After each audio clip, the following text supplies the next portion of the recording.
by virtue of the warrant of arrest issued by the ICC for crimes against humanity. Hello? Ma'am? Hello? What again? Dito yung mga abogado eh. Bayan, pero bakit ginagawa? So tao bayan na, ano pang hinihintay natin? Kailangan pa ba si Tatay Digong hintayin yung pusasa? Hindi pwede yun. Abusado kayo na sila. Abusado kayo na sila. Hindi mo dapat ito agyanan. Po ang news, Lexter Hiking TV. Huwag kalimutan mag-click all bell para lagi po tayong updated sa ating mga panibagong video at mag-subscribe na po ang balita.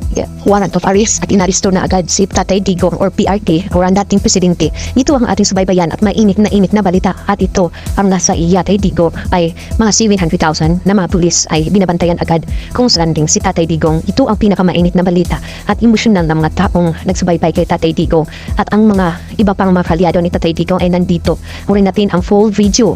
Nakabahalang balita may Tatay Digong inaristo agad at hindi papapasukin ang personal doktor ni Tatay, iba pang mga kalyado ni Tatay Digong kung saan na inaristo at mahig mga kapulisan si Tatay Digong at dadalhin daw ito sa ibang bansa dahil sa kaso or ano pang kaso ito ang ayon. By virtue of the warrant of arrest issued by the ICC for crimes against humanity. Sir, you have the right to remain silent. You have the right for counsel of your choice. Anything you say may be used for and against you in a court of law. And I want to ask you, sir, if you understand these rights. Of course, coming from you, it's very clear. Now that you're asking, sir, for the basis of the warrant, the ICC had issued a warrant pursuant to Article 25(3)(a) of the statute for crimes against humanity and pursuant to Article 7(1)(a) of the same statute for murder, sir, committed in the Republic of the Philippines during the relevant period and as set forth in this warrant of arrest. Must be murders, hindi lang detention, and the basis for detention. So, what is the law and what is the crime that I committed? To me now, the legal basis for my being here, as apparently I was brought here not of my own volition. It's somebody else's. Kung hindi ibang tao, ikaw siguro, because this is your structure. So you have to answer now for the deprivation of liberty.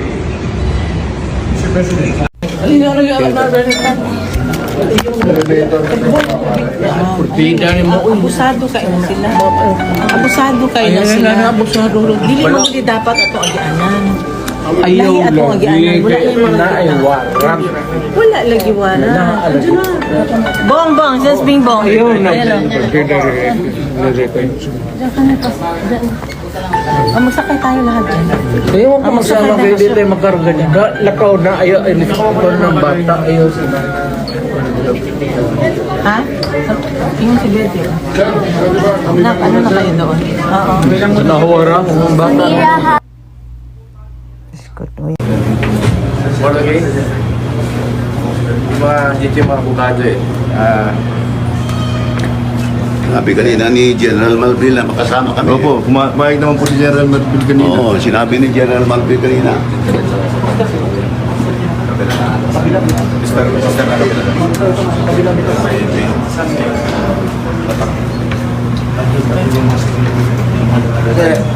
Hindi pwede pumasok. Nandito po kami ngayon, mga abogado ni dating Pangulong Duterte at dito rin po yung doktor niya. Alam po, hindi kami pinadaan. May instruction po si Ruth, no? Hindi kami papasukin. Constitutional right po yan, yung medical. Nandito yung mga doktor. Doc Agnes?